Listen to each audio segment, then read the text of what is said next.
ఇది మహిళా సాధికారతపై పార్లమెంటరీ కమిటీకి సంబంధించిన ముఖ్యాంశాల వేగవంతమైన సారాంశం.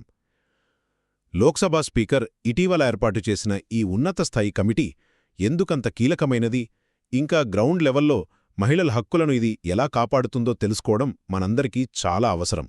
మొదటిగా 1997లో ఏర్పాటైన ఈ కమిటీ కేవలం ఏదో ఒక సాధారణ గ్రూప్ కాదండి.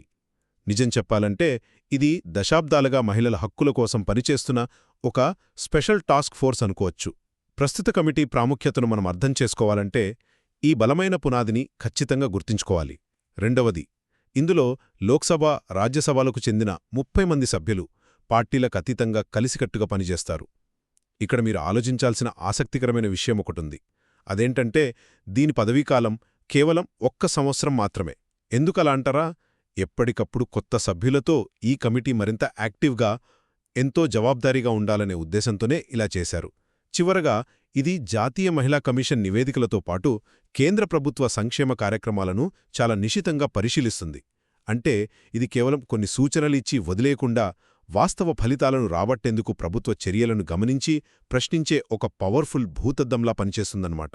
ఒక్క మాటలో చెప్పాలంటే మహిళల స్థితిగతులను మెరుగుపరచడానికి మరియు ప్రభుత్వ విధానాల్లో నిజమైన జవాబాదారీతనాన్ని తీసుకురావడానికి ఈ పార్లమెంటరీ కమిటీ ఒక అత్యంత బలమైన ఆయుధంగా నిలుస్తుంది.